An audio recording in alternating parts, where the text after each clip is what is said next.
What's up, ladies and gentlemen? Welcome on into the Brass Ring Media Podcast right here on the One True Sport YouTube channel. How's it going? I'm Zach Haydorn. I am your host today of the show. Normally, I'm with Tyler Sage, but Tyler, had a scheduling difficulty this afternoon, and so it's just me. It's just me. Well, and me and you, of course. So pumped to be here. Pumped to have you here with me. Tyler will be giving his thoughts on the week in wrestling, AEW, Saturday night's main event in particular. He will do a member-only show for our Brass Ring Media members. So you'll get your Tyler fix. Just head over to Patreon and check him out. Patreon.com/Brass Ring Media. We got a lot to get to today. In the 45 minutes to an hour that we have or thereabouts. I mean, I definitely want to talk about AEW Dynamite for sure. And we will preview tomorrow night's Saturday night's main event for WWE, the second Saturday night's main event since the big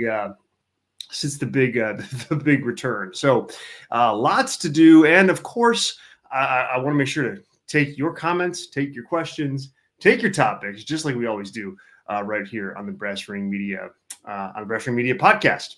So I'll get to business a little bit earlier here today as everybody files in here into the live chat. This is the Brass Ring Media podcast. We have all sorts of live shows with Brass Ring Media that have now ported over to the One True Sport YouTube channel.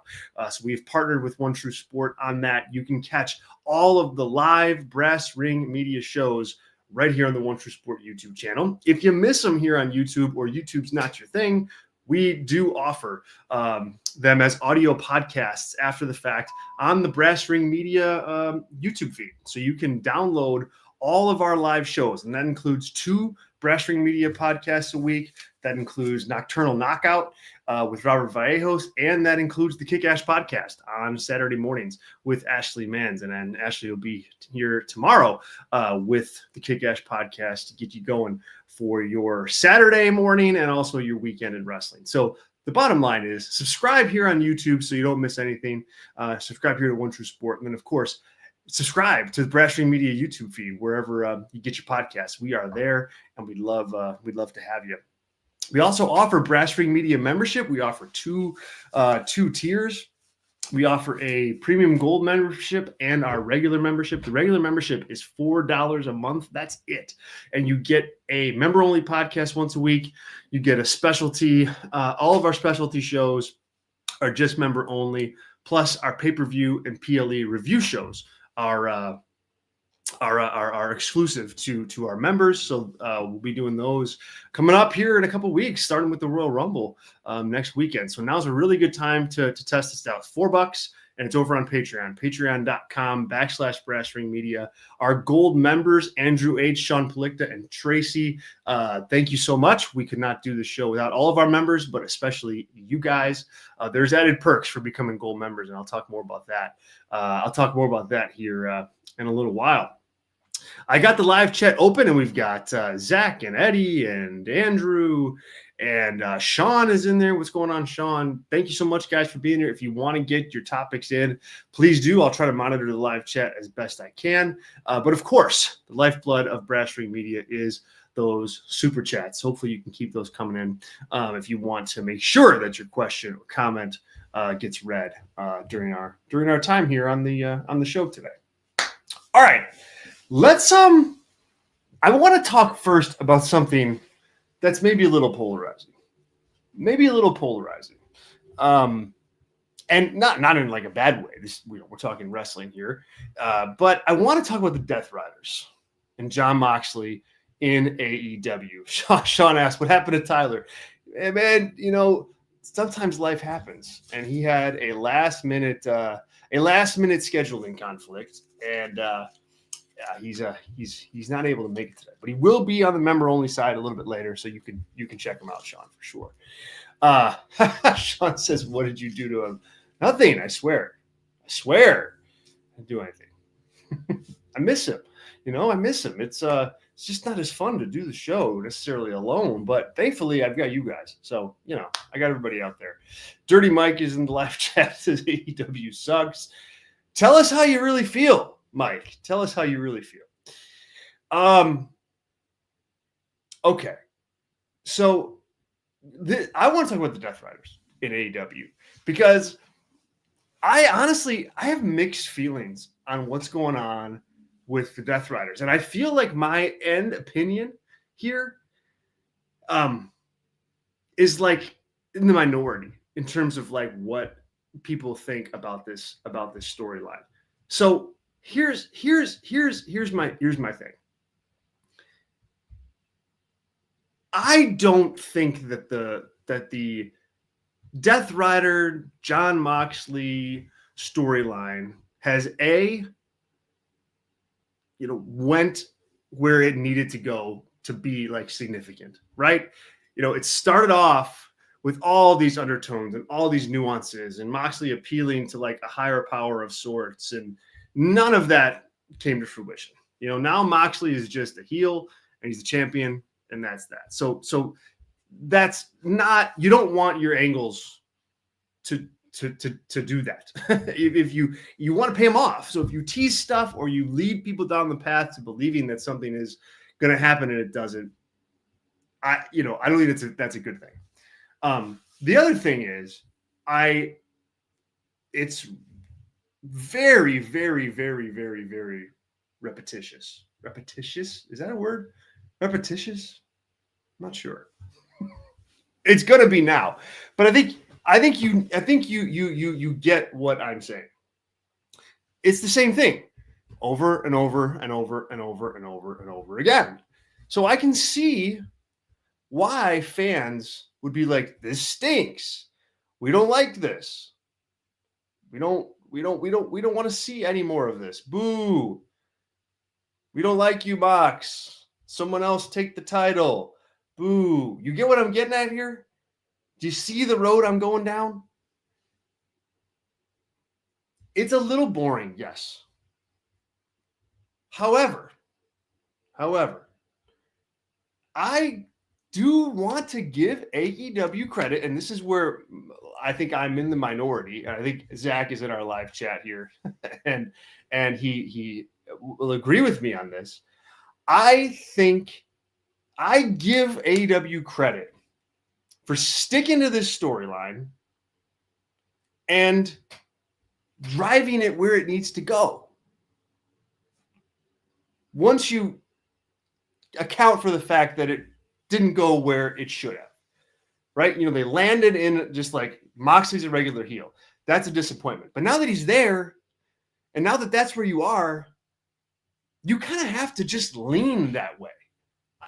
I think, because that's where the heat is. If you don't do that, especially in the case of Jon Moxley, he's so cool that he's not a heel in the end. So you kind of like, you have to peel it back. You have to like lean into everything that Moxley's doing. There has to be some sort of like feeling of like never ending with this angle and with Moxley, because I think that's what you're going for. You're going for, in the end, somebody, a babyface of some kind, whoever it is, whether it's Kenny Omega or Will Ospreay or Darby Allin or I don't know, whoever. Like, you're building to the moment where Jon Moxley gets beat, right? That is the key. Somebody is going to rise up and finally get that win over Jon Moxley. But to make that matter, like the Moxley Death Rider stuff has to like kind of cast this like dark shadow over AEW. I mean, I like this week how you had Will Ospreay, in the ring when he was promoing with Kenny Omega, like allude to the fact that like, man, I'm trying to get over there. To fight the Death Riders, but I can't. I just can't get out of. I can't get out of this Don Callis web. So Kenny, I need your help. It's like, so I think you need to paint this picture of of Moxley and his group having this relentless chokehold on the company. And I think with that comes a little bit of, not again. Now, there's different ways that you can make that more exciting. You don't have to have like the big gang beatdowns the same, right? Every single week. You don't have to have Marina Shafir, beating up like every single potential opponent that Moxley has. I think you should, emphasize bigger stars talking about Jon Moxley and the AEW World Title. And there are some that are doing it. MJF's doing it. That's a little odd to me, but he's doing it. Obviously, we've got Adam Copeland. He's doing it. Will Ospreay, he's doing it. Darby Allin. So, you're putting the pieces on the game board. So I say all this to give AEW some credit for sticking with something. And that has been probably if you listen to 5 years worth of AEW analysis from me, whether it's here or whether it's the Torch or wherever. The criticism that I've had of AEW is just you got to go with something. You got to go with someone or some story or some angle or some act, something. You can't push, pull. We're going to push them and then we're not. We're going to push them and we're not. And AEW is the best at that. It is frustrating because now you got a guy like Swerve Strickland who's just kind of out there, and he was the focus of the company for most of last year, right? You have, those moments where if you don't go with something, then you're not going with anybody, and that's kind of where they're at now, minus Moxley. So I'm glad to see Mox and the Death Riders just relentlessly just cast that shadow over the company. And I think as long as AEW and Tony Khan and Moxley can figure out ways to keep casting that shadow on a weekly basis in a fresh way, they're going to be okay. They're going to get what they want in the end, which is a really big match with some top babyface and Jon Moxley for the title. Now, who is that? To me, if it's me, and I've said this before, I'm waiting. I'm just waiting and waiting and waiting until that babyface presents itself. Maybe it is Darby Allin. I doubt it, but maybe it is. Maybe it's Will Ospreay. I think that's a decent pick. Okay, that's fine. Nothing wrong with that. If it's Kenny Omega, I think that's a great pick. I've made my argument on that. So, but that's what you're building towards. I think that the opportunity for the opportunity for this bigger story arc and this bigger storyline, that's past. I don't think you have that anymore. And that is where, if people are frustrated with this, I think that checks off. I can see why you'd be frustrated with that. AEW did not do a good job at that. But now that they're here, that's what they're building towards. That's the end game. And in order to do that effectively, you gotta get Jon Moxley over and keep him over. And I think he just has to have a strong, just relentless presence on the show. And I think that's exactly what they're going for. And so to that end, I think it's working. All right. We got a lot of comments on this in the chat. So I want to make sure to get to definitely our gold members and make sure we can get that conversation moving right along. Of course, super chats are open, you guys. If you're willing to make a comment or a contribution to the show, we definitely would appreciate that. Thank you in advance. So, So Sean is in the live chat here, and Sean says, Sean says here, first comment or first ish, but Zach, where is it going? And I mean, that's the question, right? I mean, again, I think it's going to lead to some big title match down the road. I mean, this is to me like paint by numbers, pro wrestling booking. You know, build up your heel, have them beat a bunch of baby faces, and then the baby face at the end comes in, and you try to make this big star out of them.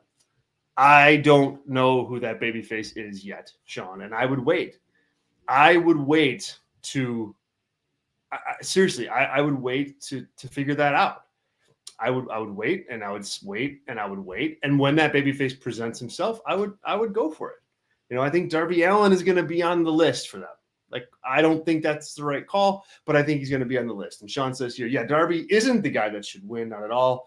Ospreay should be the guy, but he's not even talking about it. So he did talk about it. I will give him credit about that. He said during that promo with Kenny, and that was like one of the things that I really enjoyed about the show is like the connectivity of these different parts of the storylines in the company, that you had Ospreay say, hey, look, I want to move on. I want to move on to the Death Riders. I want to fight for the title and fight Mox. And, you know, I can't because I got to get past this Don Callis stuff first. So he did, Sean. He definitely did say that. There has been some chatter on Bloodline, NWO, Death Riders. Now, I agree with Andrew H. on this one. Death Riders are not even in the same category as the NWO or Bloodline. Like, right. We gotta like pump the brakes here on some of this, right? I mean, this, like, that's certainly not what I was trying to say. I was not comparing this to like, you know, I mean, the NWO and the Bloodline are what, top three, and this would be an interesting conversation to have. We can just have it right now if you want. Top three all-time stories in WWE in wrestling, right? I mean, NWO, Bloodline, Austin versus McMahon. I would think that those are like, at least those are some of the top three. I'm sure I'm missing some, but when I look back, like those are what I remember it. And I'm talking like storylines. I'm not talking like big matches or huge matches, like the Hogan Andre stuff. I think that's pretty good. Obviously, okay, Savage and Hogan, Mega Powers Explode. That's going to be in there. But what I mean is, the Death Riders are not in that. They're not even in that the stratosphere of that type of conversation. But that doesn't mean it's not a good storyline. You know, it doesn't mean that it's not a strong story for the company. And so, yeah, I like that. But yeah, you can't compare it to anything other than like a strong storyline. But you guys are very dramatic today. And the Eddies here, Death Riders are more like the Job Squad. Well, I don't think they're that bad. Oh, Eddie. Thank you. Thanks, Eddie. Sean says here, WWE tells way deeper and better stories with their stars in the last 5 years period. Of course. And Zach, I know you're trying to argue this in the live chat, but no, you can't. I mean, you can't argue. I mean, clearly, WWE does. I mean, that's not even. It's like that's not AEW's game. I mean, it's just it isn't. And I think with like this story with Moxley and the Death Riders, like it proves that out. It like proves that point out. Like you started with this big grandiose thing. And now it's been whittled down to just a good, solid heel champion story in your company. I mean, like that's it. And again, that story that's not bad. I just praised it for a good 15 minutes, but it's not on the level of like a bloodline. I mean, come on, we got to be able to be real about this for sure. Yeah. Okay. So with that said, in terms of where it goes, just to get back to Sean's original kind of super chat here. Thanks everybody for chiming in. Yeah, there's you guys dropped some good storylines in there. Von Erichs versus the Freebirds, that's definitely going to be up there. Eddie dropping off Freebird versus the Junkyard Dog. Like that's a huge. That's a man. I'm off the rails today, but that's all right. That's a feud or like a series of matches that I would love to see. I don't know that I've seen anything like nothing. I haven't seen anything from like the Superdome. They used to run those big shows headlined by that angle and those matches like in the Superdome down in New Orleans. And I don't think those matches have popped up anywhere. I don't believe they're on YouTube in their entirety. Eddie, if you've seen them and you've got them somewhere, man, you got to pass them my way. You got to pass them my way. Because I'd love to see those. I love old wrestling. I've been watching like old, like mid 1980s Puerto Rican wrestling.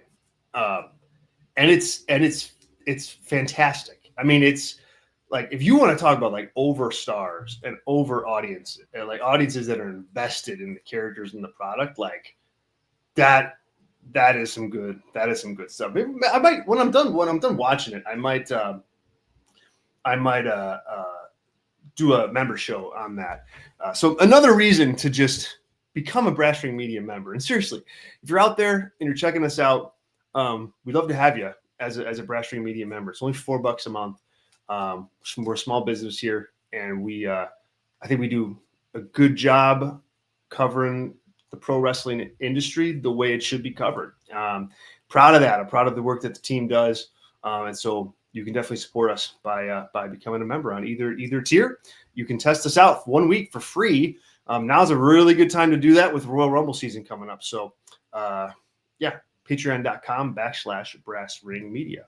There's some Steve Austin. I wrote a book, as you guys all know, probably Stunning the Wrestling Artistry of Steve Austin. It's out now. You can get it on Amazon, and there's watch along pieces for every match that I cover in that book. I've started to do podcasts on each of those matches. Those are up for members right now through a couple matches in chapter 2. So if that's interesting to you, definitely go VIP and pick out you'll pick a book if you haven't, of course. Shameless plug, but you can get a little audio with it too. I haven't done one of those in quite a bit, but pick them back up again here this winter. Eddie. Okay, Eddie says here, Zach, I had a friend who had those matches on VHS back in the day. I wish I could get my hands on those tapes. Yeah, man. Are you still friends with this person? We'll trade something. I don't know. We'll make it happen. We gotta reach out to him again because him or her, because that's something that I would really, really like to see. So yeah, man. Put in a call to an old friend. Put in a call to an old friend. Oh, he passed away 10 years ago. That is sad. That's very sad. Oh, brutal. All right. What else about Dynamite this week? So where's everybody at on MJF and Jeff Jarrett? Because for as good as I thought the Moxley stuff was, or not good, but as effective. That's a big difference. As effective and impactful as I thought the Death Rider stuff was. Your first one.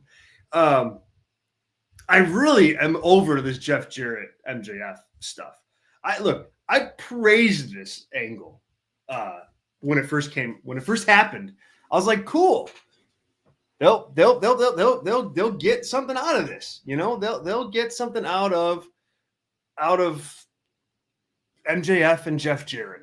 They'll do a little match, on Dynamite like a week later. Instead, here we are It was a bad angle last week, terrible promo. And this week they cleaned it up, and it is what it is, but it's still going. It's like this match is not meant to be more than like a TV match. I don't think people care about Jeff Jarrett enough. Like, what are we doing? Jeff Jarrett's not Sting. He tried to be for a long time, but he's not. It's not the issue here with me is not the fact that like they're doing the match or they're doing like a little mini feud here. It's the fact that like it's just gobbling up so much time. Like, you know, like do the match and move on. That's the kind of thing that you use Jeff Jarrett for. He's not a, 3, 4, 5 week angle guy anymore. Not if MJF's across the ring from him.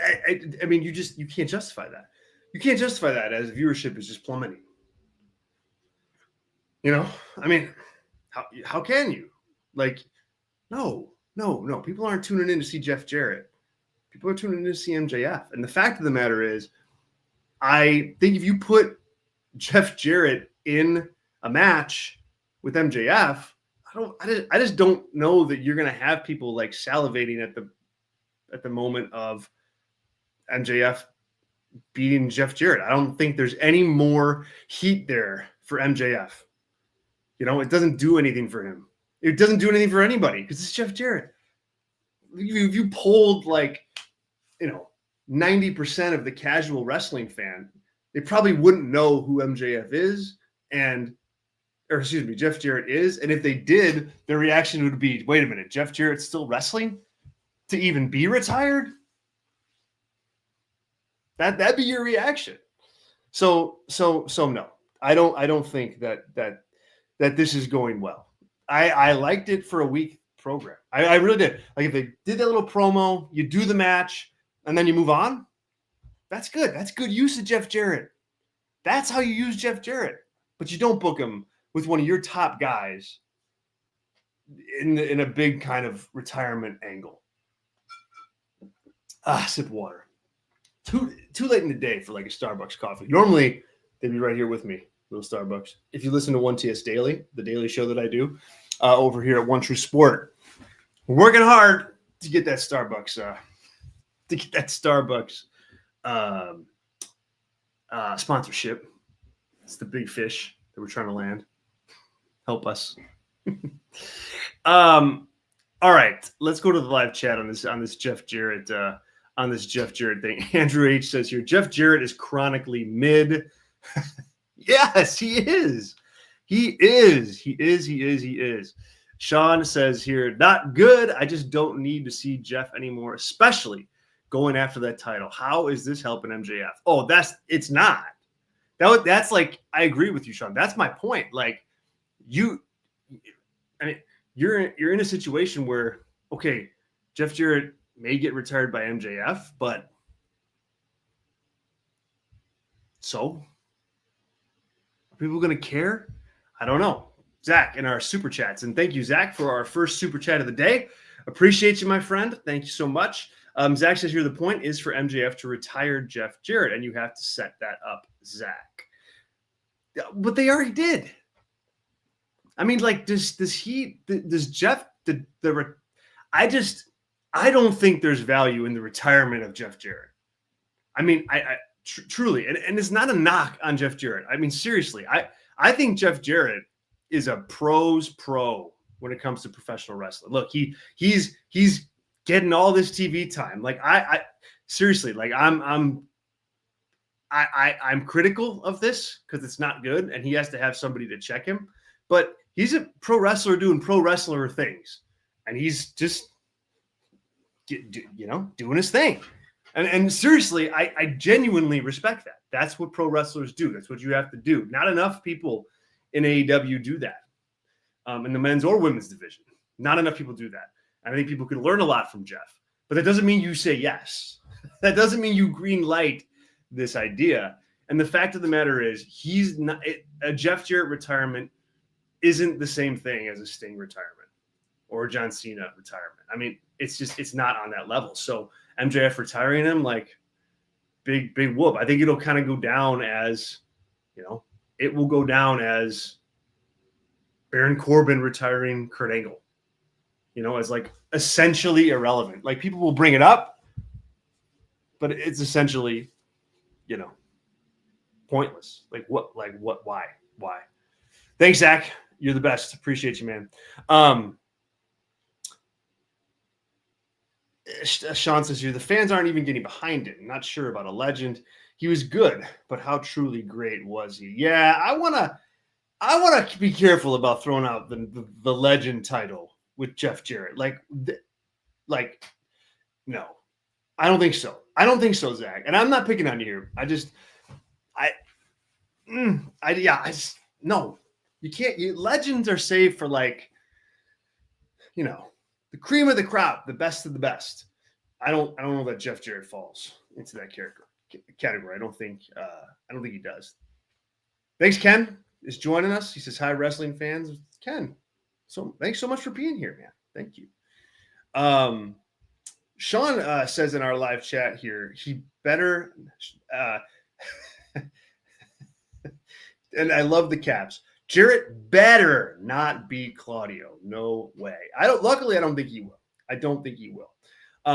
That would be it'd be like Tony Khan listened to this show, which, I mean, we all know he does, but it'd be like him listening and changing the booking and be like, they like that angle, the Death Rider thing. Let's shoot it in the foot by having Claudio, a member of the Death Riders, lose to Jeff Jarrett. I don't think that's going to happen. I think someone had it in the chat here, like MJF interferes here, causes Jeff Jarrett the match. Like, I think that's what's on the horizon for sure with this, or it should be. It should be, because if you start stringing this backwards, right? I mean, Claudio beat Darby Allin. If you're gonna have Darby Allin beat Jon Moxley, hopefully the guy that beat him is not doing jobs for Claudio casting or for Jeff Jarrett. Just saying. So yeah, this is interesting, and I think the other problem this has is, where's everybody else? If Jeff Jarrett is getting this TV time, and either, and I'm not breaking news here, this is my gut instinct in terms of watching everything and having, been in this job for a lot of years and just a fan for a lot of years. Either Jeff Jarrett is pitching his ideas and getting them approved, or Tony Khan is thinking up ideas for Jeff Jarrett and telling him to go execute it. Right? It's one of those two things. Both situations are bad for AEW as a whole. If Jeff Jarrett is in there and he's able to go into Tony Khan, pitch his idea, and get it approved, well, where's everybody else? Why, where's Jay White? Why isn't he doing anything? Why isn't he pitching his ideas and trying to get those approved? Like, where is the other talent on this show? It's like, they're so in the background that Jeff Jarrett's ideas get greenlit. That's not good for your company. You want guys who can, like, it's like the old story with Shawn Michaels, who stood outside of Vince McMahon's office and just he saw everybody waiting for Vince, and he just cut the line and went in first, right? Like, you want people that have that attitude. Yeah, it's a little rude, and but that's the wrestling business. So you want to see guys like Jack Perry, be like, Tony, I'm doing this. That's what I want to do. Jay White, same thing. I think MJF probably does that, and like it you just want to see that. Now, if it's the other way, if it's Tony Khan going, well, I guess we need something for Jeff. I think it tells you like what he thinks of the other players on his roster, like what he thinks of Jay White, what he thinks of Jack Perry, what he thinks of Max Caster, what he thinks of Daniel Garcia, who's been a ghost since winning the TNT championship, right? Like, so that's not, either way, Jeff Jarrett getting this TV time the way that he has been, I don't think is a plus for the company, and it's certainly not moving the needle from a ratings perspective or a viewership perspective or anything like that. It's not doing that. It's definitely not doing that. Ken in our live chat says here, thank you for greeting me when no one did, Zach. Hey, man, of course. I mean, and it's hard to distract these other folks in the chat. I mean, they're going at it, left, right hook, left hook on wrestling stuff. So I wouldn't hold it against anybody, but everybody is always welcome in this live stream with Brashring Media. Sean says, I did, to be fair, but everyone's welcome here. No question about it. Same thing like in our membership group, with our Discord. I mean, we got some really great discussion going on over there. So if you are a member or you're thinking about becoming a member, not just you, Ken, but everybody, it's a fun environment. And it's not on Twitter. It's not on social media, but it's still a lot of pro wrestling discussion. Patreon.com/Brashring Media. Ken, you're the best, man. Thank you. Zach's got a live super chat here. I almost called the super chat a live chat. What's wrong with me? Zach says here, the other thing about MJF retiring Jeff is it bridges beautifully into him feuding with Hangman, who was clearly affected by the fact that he retired Christopher Daniels. Okay. Glad you brought this up, Zach, because this was the final note that I have. Sometimes it's like you guys are like on my screen here. So I have two windows open on my screen. I've got the show here and then like notes for the show here of stuff I want to get to. And usually like we get through like maybe like 30% of the notes because, part of the fun is talking with you guys. But the note here is to talk about Adam Page. What is going on with that dude? I didn't see it the way you saw it, Zach. I looked at this and I was like, this is confusing. This is a confusing way to present. This is a confusing way to present Adam Page at this point. He spent the whole like the better part of the back half of last year trying to be a heel. And already like he's like rethinking that. Like, I don't know. It's just like you want your audience to know how to feel about you.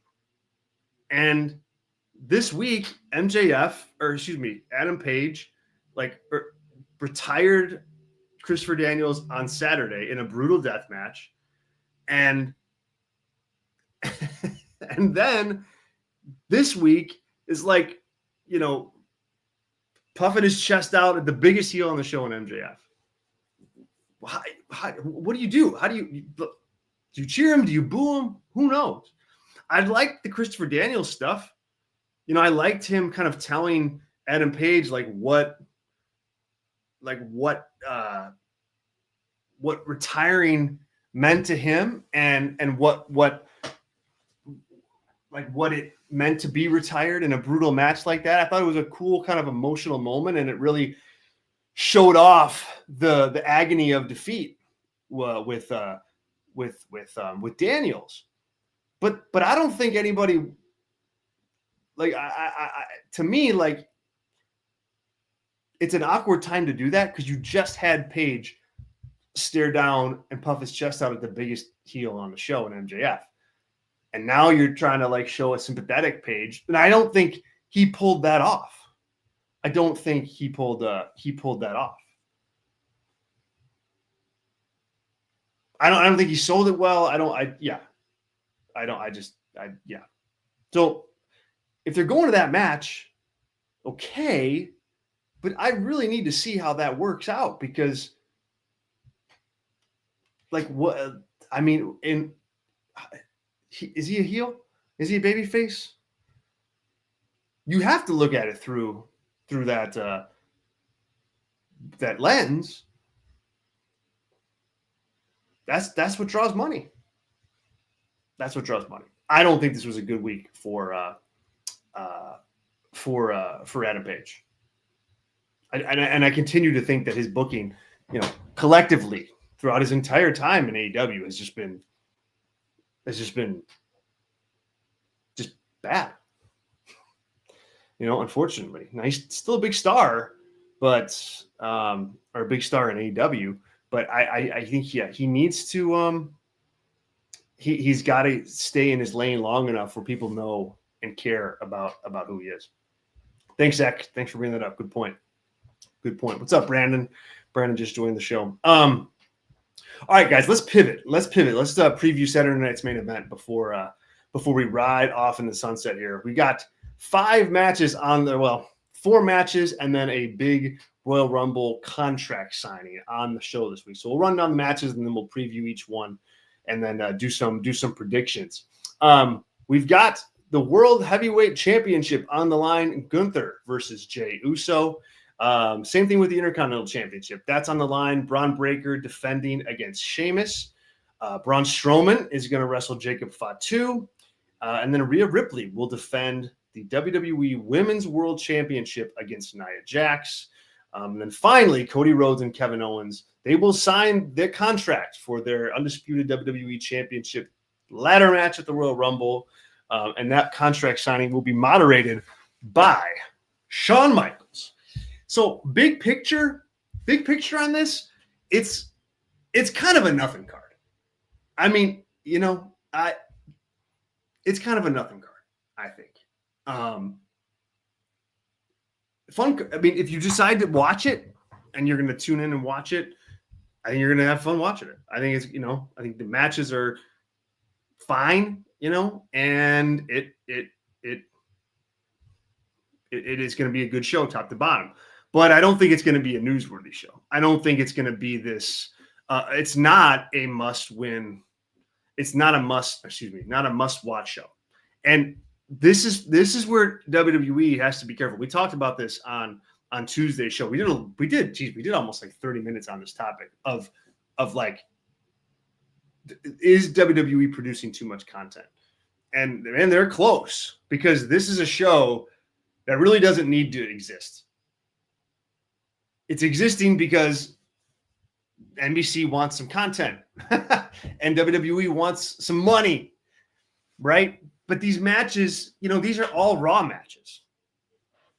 They're all Raw matches. I mean, most of them we've actually seen on Raw before. All of them, I think, we've seen on Raw before, except for the Fatu Strowman match. So, like, it's not the same. Andrew H says here, hold your tongue, Zach. Jacob Fatu is about to have a moment right before they potentially book him in the Diesel spot. That is the match I'm most looking forward to. I genuinely, like, it's not going to be a good match, but Jacob Fatu and Braun Strowman, like, that match, I think it could be the match of the night, just because of the intensity that Jacob Fatu brings to everything that he does, and like the potential that you see in him. And then that because Braun Strowman is there, like, I'm expecting them to do some kind of big, like, stunt kind of spot, right? And Jacob Fatu, of course, gets the win. So there's my prediction on that. But you're going to see Jacob Fatu do something really, really cool that puts down Braun Strowman, or at least, and maybe that cool thing is lift him up for a move. I don't mean like, okay, he's going to throw him off a building or like some kind of crazy stunt bump. But I think that it's just, Fatu's going to have his moment for sure. And that's why this match to me is the most compelling on the show. Sean says here, I'm pumped about the Braun Fatu match. He's such a badass. Sean also said here, I think it can be a really good match. Yeah. I'm telling you, this is the match of the night. This is going to be the match of the night. And Fatu, obviously, of course, needs the victory. Let's move to Gunther versus, oh my gosh, Gunther versus Jey Uso. I don't know. I don't know what you say about this match, right? Like, we've seen it before. I don't know that they can really do more than they've done in the ring, right? Like, I just, it's kind of, we've been there, done that. We've done the underdog story with Jay. We've done Gunther beating him. I think, it's more of the same. And I think they're going to have a very similar match to the last time they wrestled. It's going to go the same way. Jay fights from underneath. He fights from underneath. He fights from underneath. He almost gets the job done, but then he doesn't. And Gunther wins. Gunther's got to win this one. Absolutely. And Sean agrees. Gunther needs to win. I hope he can get a good match out of Jay. Well, if anybody can, it's Gunther. And those matches haven't been bad. Those have not been bad. They haven't been bad matches, in my opinion. They've been good. So yeah, but there's no real drama here. I don't think. No real drama at all. Braun Breaker versus Sheamus for the IC title. Another Raw match that we have seen. Is Sheamus going to win the IC title here? I don't think so. This is one match, though, where I think they'll be able to fool you in the match with like the near falls and the big spots and the big bumps. Like because look, WWE's done a really nice job of like painting this IC title story around Sheamus. And so when he's in IC title matches, it's going to matter. Like people are going to pay attention. And so I think they're going to have the audience with this one. I think they're going to be able to hook the audience with this one. But I don't think this is not the time to like beat Braun Breaker again, right? It's just not that moment now. Unless the only thing that would like change my opinion on that in retrospect is if Braun Breaker somehow wins the Royal Rumble, and I don't see that happening. So if on February 2nd. We're sitting here and Braun Breaker is the Men's Royal Rumble winner, okay, then I'll be able to look back on this and go, well, that made sense. Unless that happens, the Breaker losing here is just not the right call. Like, no ifs, ands, or buts about it. Okay, then we've got, let's see, we talked about Jay and Gunther. We talked about Braun Breaker and Sheamus. We talked about Strowman and Fatu. All right, let's do Rhea Ripley and Nia Jax. I think you could apply almost the same analysis that I had from the Jey Uso Gunther match to the Rhea Nia match. I think you're going to see almost the exact same match that they had before play out. I mean, that's the best way to have Nia Jax matches. The best Nia Jax matches are the ones where she's just, it's kind of like a mini Moxley story right now with the Death Riders. It's like her matches kind of have to be boring. They got to be slow. They got to be plotting. She's got to look dominant. She's got to be able to just impose her will on the babyface, right? All of that. So that's what's going to happen here. And then Rhea Ripley, in the end, hits Nia Jax with some big riptide and match is over. That's what's going to happen. And that's what we've seen already. And so I think you're going to get a very, very similar match here as far as that goes.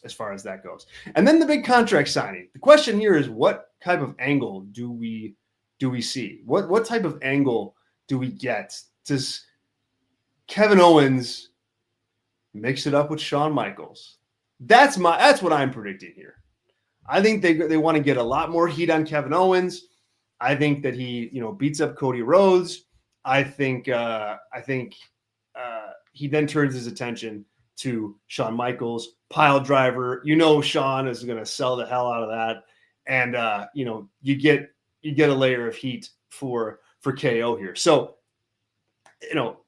there's no point in like having Cody like right away in this moment, like on top. Like, this is about heat. This is about getting Kevin Owens to a place where the audience really wants to see Cody Rhodes beat him. And I think they're there. I think they're getting there. And so feed that. And you've got Shawn Michaels out there. He loves stuff like this. He loves stuff like this. So I think that's exactly how that's gonna play out. But yeah, expect some kind of angle in that. It was reported today that Hulk Hogan's not going to be on the show because he's got family issues. Family issues? Come on. I don't think anybody really buys that. Oh my God. Takara World is in the live chat talking about Alexa Bliss. We'll talk about her news here in a second. But Saturday night's main event, we'll try to do a member-only review of this. Either Tyler or myself or both of us. We'll see over the weekend. So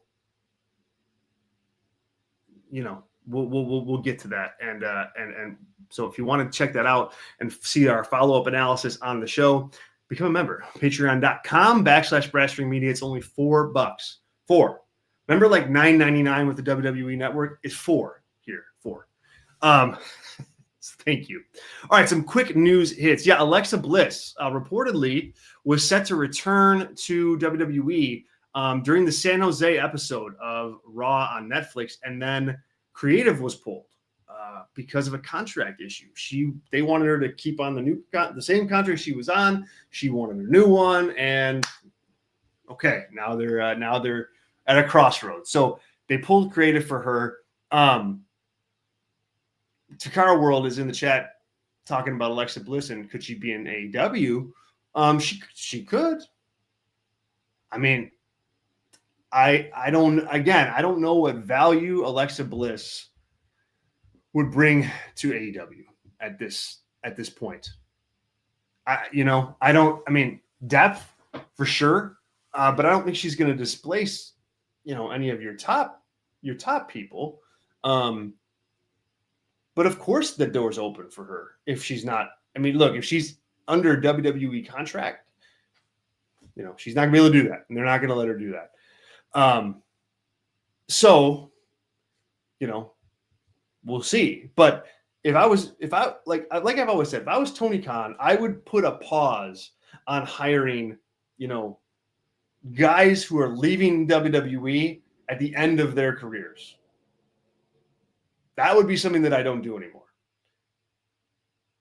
What I would do is I would look at younger talents that have not been defined or have been defined pretty well, that have a long career left. Alexa Bliss, I think, is one of those people. If she wants to be a wrestler, I know she's been away from the ring for a long time. She's been a mom. And that's tremendous. So if she wants to come back full time, then yeah, I definitely would use her. And then I would also, if I was Tony Khan, I'd be looking at other younger talents on that roster. Who can he make a bigger star out of? And I think Alexa Bliss, he could do that with. So yeah, I think I could see that. I could definitely see that. All right, you guys, thank you. Sean says here too, Alexa needs to stay in WWE. The grass is greener there. I mean, for her, I do think so. And I do think that's where she wants to be. I think she understands that. Look, if she wants to do any kind of acting, if she wants to do any kind of like show hosting type stuff, I mean, she's got all sorts of opportunities with WWE now, with Endeavor and Netflix. I mean, like, it's a different ballgame, and she's already in that system. And I don't think, I got you, Zach. I don't think Alexa Bliss is going to AEW and getting $5 million like Mercedes Moné did. So because of that, like, not happening. And then, as Andrew said here, Hunter loves Alexa. Yeah, I mean, yeah. Alexa is somebody that's flourished under Triple H's leadership and guidance in NXT. So, and she's one of the few that like made it under Vince too. So I don't think she's going anywhere. I think they'll figure this contract situation out. Zach says here, and this was in regards to our Hangman Page MJF storyline, and we will definitely finish on this note. Thank you, Zach. Really appreciate all the super chats today from Zach and from Ken, and from, of course, our gold members, Sean and Andrew. Thank you. Zach says here, so a human being's journey into madness and back isn't a good wrestling story? That's what you're telling me. No, I'm not. That's not what I'm telling you. I'm saying that I don't think that they're pulling off that story. I think that you can watch this story and tell yourself that's what they're going for here. But I don't get that when I'm watching it. I don't think that Adam Page is like coming out of anything at this point. Like, to me, he's just acting like a crazy cowboy character. Like, I just don't. I mean, I think you can look at these storylines and and people do, and that's the fun of it. Like, I think you can look at them and go, well, yeah, this is happening and this is happening. But like, I just don't see that happening on TV.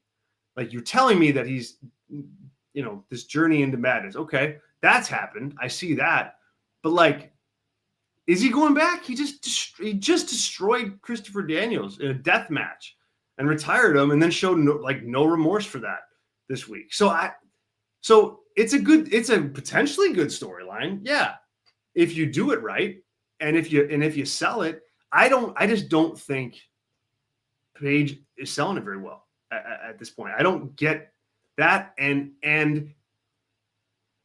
I also don't feel like there's not this groundswell of fan support for Adam Page that's like carrying him back to the good side, right? Like, that's not there. He's not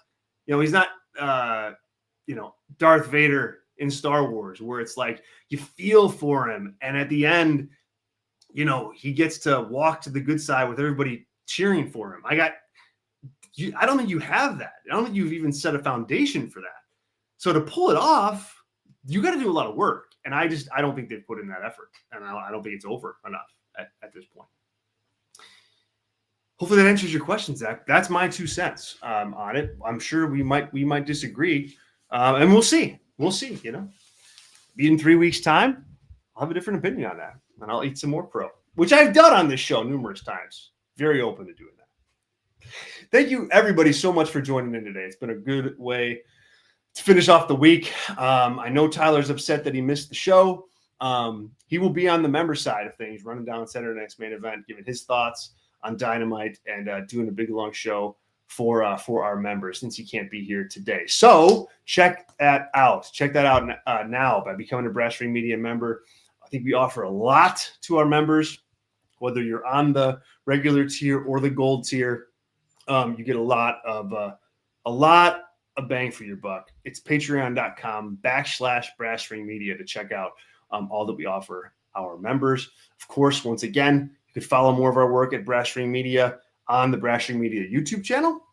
Just search Brass Ring Media on YouTube. Of course, we've got all of our live shows on the podcast feed. So wherever you get your podcasts, subscribe to Brass Ring Media. You get those podcasts, all of our live shows, right to your inbox right after they go off the air. And then don't forget, tomorrow, the Kick-Ash podcast is back. Ashley Mann's here. We'll get you ready for Saturday night's main event. She'll talk this week's episode of SmackDown and so much more. Cool? All right. Thank you to all of our super chatters. Thank you to our gold members. And thank you to everybody else for hanging out this afternoon. It's been a blast. Good to see some new faces like Ken and Takara World in there. Hopefully you guys can keep coming back. Thank you so much. I hope everybody has a wonderful, wonderful, wonderful weekend. And we'll talk to you guys really, really soon. See ya.